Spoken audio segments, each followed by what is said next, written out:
Fala pessoal, sejam todos bem-vindos. Bora aqui para mais um conteúdo, mais uma notícia trazendo para vocês as últimas informações diretamente de Brasília. Vamos aqui, pessoal, com comentários do canal 4x4, já deixando os créditos ao canal do 4x4 na plataforma do YouTube. Se não é inscrito no canal, se inscreva, deixe o seu like, o seu comentário, que isso faz uma enorme diferença para a gente aqui dentro da plataforma. O YouTube entende que o conteúdo é relevante e entrega para mais pessoas. E não se esqueçam de comentar aí de qual cidade vocês estão nos assistindo. Agora bora para o conteúdo.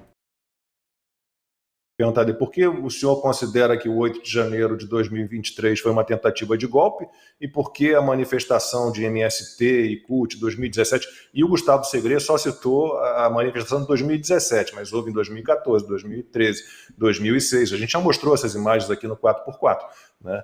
Aquele povo todo da CUT, MST e todos os partidos de esquerda quebrando Congresso, botando fogo em ministérios. Em 2017, 50 pessoas feridas, né? Uma balbúrdia, um quebra-quebra muito pior do que o do 8 de janeiro, e o Boulos, não, isso não é fato, isto é mentira. Bom, as imagens estão aí, é só ele dar uma olhadinha. Daqui a pouquinho a gente continua falando de Brasil, né? E já falamos, pessoal, do mandato como senador agora, 2026, que ele não queria mais concorrer a nenhum cargo político, mas como acreditar em Rodrigo Pacheco? Olha, não é para acreditar no Pacheco, mas também não era para acreditar na sinceridade do Eduardo Cunha, e ele tocou o processo de impeachment da Dilma Rousseff. Por que eu começo falando isso? Eu sou um dos que vem lembrando, né, que o Pacheco não é covarde. Não é uma questão de faltar coragem para ele fazer o que tem que fazer pelo país. Ele é cúmplice, como colocou o Ruschel muito bem, ele é parte desse troço. Então ele vem com esse discurso engomadinho, empolado, sempre palavras bonitas republicanas, vou olhar tecnicamente, juridicamente, blá blá blá, rolando lero, ninguém acredita. Mas ele não precisava ter recebido o pedido de impeachment em mãos. E ele teve essa cerimônia que nós mostramos aí. Então, alguns já dizem que não são nem mais 36, já chegou a 40, 41 senadores. O pedido do senador Rodrigo Marinho é muito importante. O 7 de setembro foi crucial para mostrar que há muita gente cansada da situação no Brasil e com uma pauta única.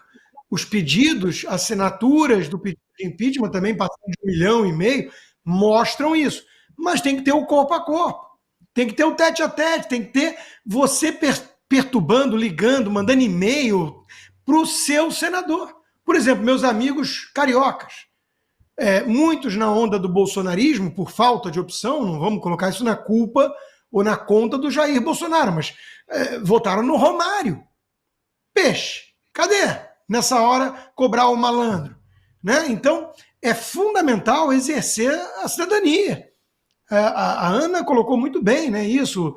O pessoal no Brasil parece que fica sempre com uma visão de tudo ou nada. Amanhã, mas qual foi o efeito do 7 de setembro? Então vou para casa. É uma luta contínua, é uma maratona, é um jogo de resistência. E eu quero apontar aqui, com algum otimismo, que há alguns sinais de mudança. Um deles talvez seja o Pacheco, que é um cúmplice, receber. O outro, nós já mencionamos, o Michel Temer, que foi quem indicou o sujeito para o STF, aquele cujo nome não pode ser dito, né? Ele escreveu um texto recentemente para 3 jornais no mesmo dia. O Globo, Folha e o Estadão, os principais jornais do sistema, publicaram um texto em que ele fala de pacificar o país, de que não pode ter excessos, de não sei o quê.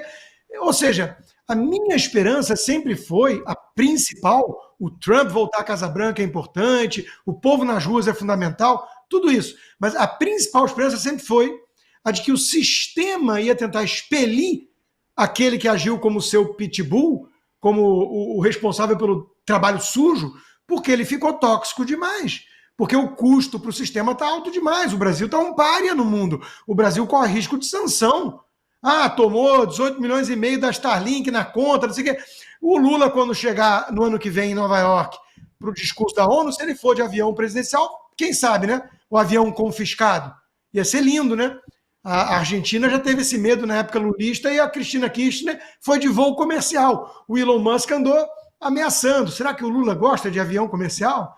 Então, é por aí, é uma batalha contínua e nós temos que ir subindo o sarrafo, intensificando o calor do maçarico, até que o sistema resolva expelir pelo menos o Alexandre.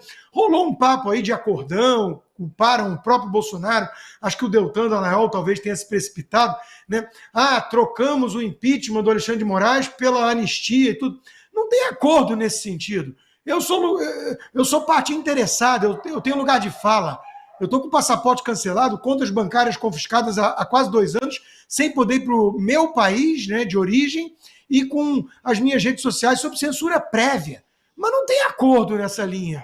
Não tem acordo. Agora, o sistema cada vez mais está vendo que o preço de manter o Alexandre está ficando alto. E claro que, por outro lado, o Alexandre não está curtindo a praia e o seu poder tirânico. Ele está usando isso para que não possam tirá-lo. Então, por exemplo, hoje nós temos um PGR totalmente cúmplice do Alexandre de Moraes e desse espírito de corpo que o Ruschel mencionou do STF.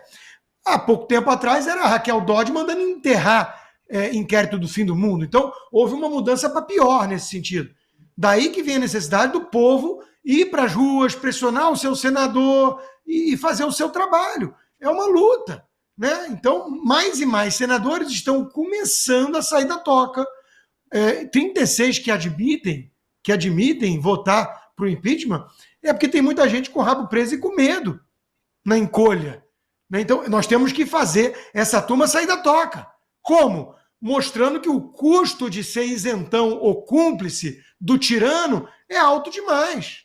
Que isso vai ter consequências. É a pauta única no Brasil hoje, esse troço. Aí está a oposição falando em obstruir reforma tributária, que, aliás, é ganha-ganha, né? Porque é uma reforma lixo. A gente pode falar de economia já, vai falar. Então, Lacombe, cada um tem que fazer a sua parte. A história não está contada, não existe fatalismo, não tem essa coisa de nunca vai ter jeito, já era. Não pode jogar toalha. Tem que continuar lutando. Lutamos contra coisas tão piores durante tanto tempo, né? A situação no Brasil, do ponto de vista de abusos do Estado de Direito, talvez nunca tenha sido tão ruim. Nem na época do regime militar, sem dúvida, não foi. AI-5 e tudo. Agora, quem disse que não é reversível isso? Tem que ser. Aí eu fiquei pensando aqui nessas moedas de troca desse jogo político muito sujo, né? Porque a Comissão de Constituição e Justiça da Câmara não conseguiu votar, né? O PL da anistia, né? O governo acabou barrando, e aí todo mundo falando que há um joguinho, né? Que a votação do PL da anistia virou uma moeda de troca nessa eleição para a presidência da Câmara, que é só no ano que vem. Tem essa situação toda, e o impeachment do Alexandre de Moraes, ele não pode estar condicionado a absolutamente nada, a não ser a todas as ilegalidades, abusos e arbítrios que ele cometeu. Exato, claro, ainda mais depois do absurdo dessa semana, né, de confiscar, o verbo é esse, confiscar mais de... Mas está lá fogo em toda parte. Agora o ministro Dino parece que autorizou uma parte do orçamento para gastos extraordinários para aplicar no combate. Gente, não é para combater o fogo, é para prevenir o fogo. No Brasil é sempre assim, é sempre depois. Prevenir depois. Isso não é isso. É prevenir depois. Essa é a palavra certa. Bom, e tem um outro caso aí da notícia de hoje, né? Alexandre de Moraes mandou prender um candidato a vereador por causa do 8 de janeiro de 2023. Não, a história não é bem essa. É um candidato a vereador, Partido Novo, num município chamado Céu Azul, no Paraná. Fica bem no oeste do Paraná. O nome dele é Marcos Pereira. Ele usa o nome de Marcos Geleia Patriota. Olha a história desse Marcos Pereira. Ele estava lá no 8 de janeiro, sim. Aí foi preso junto com toda aquela gente que foi presa, né, de uma forma enganosa. Foram presos e não foi nem flagrante, né? Porque foi no dia seguinte, não houve perseguição, né? Mas, enfim, nada mais surpreende, né? Devido processo legal já foi para as cucuias. E esse sujeito ficou 10 dias na Papuda e saiu. Foi liberado com tornozeleira. Segundo a defesa dele, a tornozeleira está funcionando até hoje. Aí, de repente, foi preso e levado para a prisão em Foz do Iguaçu. Então, ainda faltam explicações para esse fato. Não foi uma prisão decretada agora, não. Mas, enfim, é decretada em novembro do ano passado. Não sei qual foi o motivo. Será que desligou temporariamente a tornozeleira? Aí vocês dirão, mas como? Ele é candidato? Sim, ele é candidato, porque ele não foi condenado a nada. Não? É o Brasil de hoje. Bom, vamos em frente. Não é assunto de hoje, mas é a primeira vez que eu falo nesse assunto. Eu fui surpreendido quando eu estava ao vivo na Revista Oeste de sexta-feira, aquela senhora de etnia indígena, Yacuí Tupinambá, ela foi falar numa solenidade de devolução de um manto Tupinambá que estava na França, voltou para o Brasil, um manto histórico com significado cultural muito grande, e ela espinafrou o presidente, o Congresso, o judiciário, tudo. Uma senhora idosa. E o presidente mostrou que está com a paciência esgotada, né? E devolveu, ficou vermelho, furioso com essa senhora.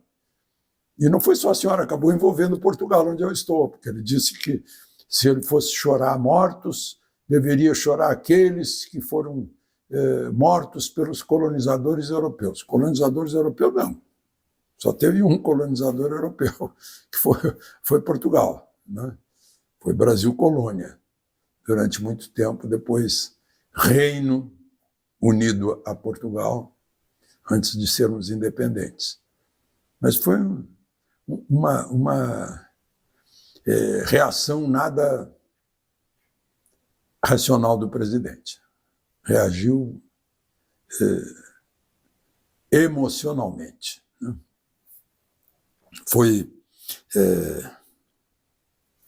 E o problema é o seguinte: o governo cria expectativa com a propaganda tem a...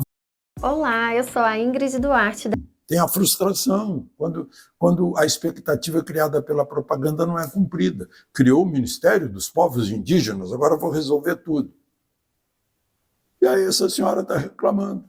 Que demarcação, que isso, é aquilo. A fraqueza do governo. Aí ele responde que ele só tem 70 deputados e 9 senadores, eu acho. Falou lá no número. Né? E que não tem a força que ela pensa e tal. E depois levantou a voz de modo agressivo para uma senhora idosa. Não tem muito o que falar, porque no ano passado está aí o Conselho Indigenista Missionário mostrando que morreram 1.040 criancinhas de menos de 4 anos em aldeias indígenas, geralmente de diarreia. E tem 3 ministérios para cuidar disso: Ministério da Saúde, Ministério dos Povos Indígenas e Ministério dos Direitos Humanos, que o outro ministro estava cuidando de outras coisas. Bom, eu falei do indiciamento do deputado Janones, mas no mesmo dia aconteceu o contrário. O juiz mandou arquivar aquela denúncia de rachadinha contra o Carlos Bolsonaro na Câmara de Vereadores do Rio de Janeiro. E mandou para o Ministério Público. O Ministério Público já indiciou funcionários do gabinete dele, mas não ele. O chefe de gabinete e outros funcionários. Foram 4 ou 5 funcionários no total. Foi lá na primeira vara do crime do Rio de Janeiro, e foi o chefe de gabinete mais 5 funcionários. O juiz, além de tudo, sobre Carlos Bolsonaro, disse que há inconsistências formais e jurídicas. Traduzindo, fake news, que não é de agora, não. É que antes a gente não chamava de fake news. Nós, no jornalismo, chamávamos aquele que inventa, no jornalismo, de inventor. A gente dizia, quem inventa é inventor, hein? Cuidado. Gente que inventa notícia não é de agora, não. É de muito tempo. Já teve disco voador na capa da revista Cruzeiro, né? Lá na Barra da Tijuca. Fotografado e tudo.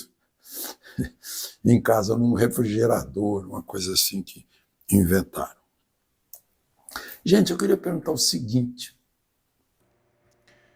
É isso aí, pessoal, e vamos aqui para mais uma notícia. Candidatos apoiados por Bolsonaro lideram em 12 capitais, por Lula em 2.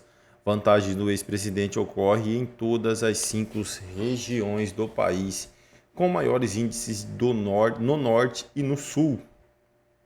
Faltando apenas 3 semanas para o primeiro turno das eleições municipais, que será realizado no dia 6 de outubro. As pesquisas eleitorais indicam uma disputa intensa em várias capitais do Brasil. Candidatos apoiados por Jair Bolsonaro, do PL, aparecem na frente com 12 das 26 capitais, sendo 5 deles do próprio PL, o partido do ex-presidente. Enquanto isso, no campo oposto, 4 candidatos apoiados por Luiz Inácio Lula da Silva também lideram as pesquisas, mas somente Goiânia é diretamente ligada ao PT. Isso sugere que, mais uma vez, a sigla pode sair sem uma prefeitura de capital ou eleger apenas um aliado direto. O levantamento foi realizado com base em dados de diversos institutos de pesquisa, incluindo Atlas, Intel, Quest, Real Time, Big Data, Datafolha e Paraná Pesquisas. Sul, predominância bolsonarista. No sul, as 3 capitais estão com bolsonaristas na liderança, mas a situação em Porto Alegre é mais acirrada. O atual prefeito Sebastião Melo, do MDB, tem 40% das intenções de voto, enquanto Maria do Rosário, do PT, apoiada por Lula, aparece com 32%, mostrando um cenário de disputa apertada. Em Florianópolis, o candidato Topázio Neto, do PSD, com apoio de Bolsonaro, está confortável com as chances de vitória já no primeiro turno. Curitiba segue um caminho semelhante, com Eduardo Pimentel também liderando e com grandes chances de avançar para o segundo turno, seguido por Luciano Duchi, do PSB, que tem apoio de Lula. Sudeste, disputas divididas. É isso aí, pessoal. Eu agradeço a vocês pela companhia. Se não é inscrito no canal, se inscreva, deixe o seu like e o seu comentário, que isso faz uma enorme diferença para a gente aqui dentro da plataforma. Desde já agradeço. Valeu!